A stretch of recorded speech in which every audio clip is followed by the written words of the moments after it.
Hi అండి. అందరికీ నమస్కారం. Welcome to my channel. ఈ వీడియోలో మే 8న మరో క్యాబినెట్ సమావేశం. ఏపీ ప్రభుత్వ ఉద్యోగ పెన్షనర్లకు ఐఆర్ ప్రకటన. దీనికి సంబంధించిన పూర్తి వివరాలైతే వీడియోలో తెలుసుకుందాం. వీడియోని ఎక్కడ గాని స్కిప్ చేయకుండా ఎండ్ వరకు చూసేయండి. అప్పుడు ఇన్ఫర్మేషన్ పూర్తిగా అర్థమవుతుంది. వీడియో చూస్తున్న ప్రతి ఒక్కరు వీడియోకి లైక్ చేయండి ఫ్రెండ్స్. ఈ వీడియోని తోటి ఉద్యోగ పెన్షన్ మిత్రులతో అయితే షేర్ చేయండి. కొత్తగా మన ఛానల్ చూస్తున్నవారు ఇంకా ఎవరైనా సబ్స్క్రైబ్ చేసుకున్నట్లయితే వెంటనే మన ఛానల్ సబ్స్క్రైబ్ చేసుకోండి. దీని ద్వారా నేను చేసే ప్రతి ఒక్క వీడియో మీ వరకు రీచ్ అవుతుంది. ఇక ఆలస్యం చేయకుండా వివరాల్లోకైతే వెళ్ళిపోదాము. సో ఫ్రెండ్స్, ఇక విషయానికొచ్చినట్లయితే ఆంధ్రప్రదేశ్ రాష్ట్ర మంత్రివర్గ సమావేశం మరోసారి జరగనుంది. ముఖ్యమంత్రి శ్రీ నారా చంద్రబాబు నాయుడు గారి అధ్యక్షతన మే 8వ తేదీన ఈ కీలక సమావేశం నిర్వహించబోతున్నట్టుగా ప్రభుత్వ ప్రధాన కార్యదర్శి అధికారికంగా వెల్లడించారు. సమావేశం ఎజెండా మరియు రూపకల్పన. ప్రభుత్వ ప్రధాన కార్యదర్శి జారీ చేసిన నోటు ప్రకారంగా మంత్రివర్గ సమావేశంలో చర్చించాల్సిన అంశాలు, ప్రతిపాదనలను సంబంధిత శాఖల ఉన్నతాధికారులు మే 6వ తేదీ సాయంత్రం 4 గంటలలోపు సాధారణ పరిపాలనా శాఖకు అంటే జనరల్ అడ్మినిస్ట్రేటివ్ డిపార్ట్మెంట్‌కు సమర్పించాల్సి ఉంటుంది. ఇది సాధారణంగా అనుసరించే ప్రక్రియే అయినప్పటికీ ఈసారి సమావేశంపై ఉద్యోగ వర్గాల్లో ప్రత్యేక ఆసక్తి నెలకొంది. ఉద్యోగుల ప్రధాన ఆందోళన మధ్యంతర భృతి ఐఆర్ కోసం నిరీక్షణ.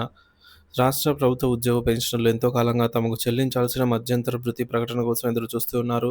నూతన పీఆర్సీ అమలు ముందు తక్షణ ఆర్థిక ఉపశమనంగా ప్రభుత్వం ఐఆర్ ప్రకటించడం ఆనవాయితీ.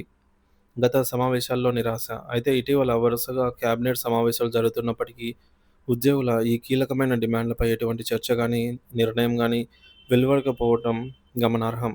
గత సమావేశాల అజెండాలో కూడా ఐఆర్ ప్రస్తావనకు రాకపోవడం ఉద్యోగ వర్గాల్లో తీవ్ర అసంతృప్తికి, నిరాశకు కారణమవుతోంది.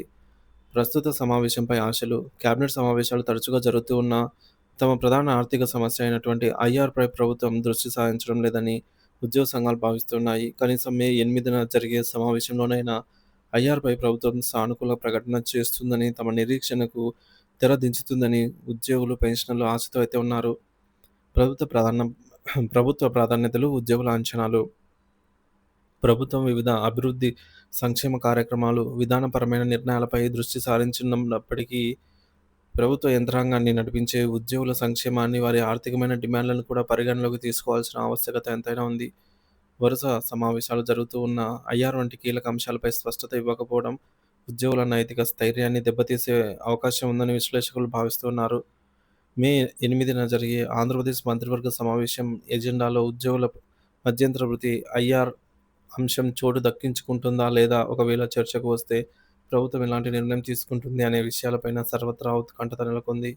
ఉద్యోగులు ఆశిస్తున్నట్లుగా ప్రభుత్వం ఐఆర్ ప్రకటన చేసి వారికి ఊరటనిస్తుందో, లేక వారి నిరీక్షణ కొనసాగుతుందో వేచి చూడాలి. ఈ సమావేశం ఉద్యోగుల పట్ల ప్రభుత్వ వైఖరిని స్పష్టం చేస్తుందనైతే భావిస్తూ ఉన్నారు.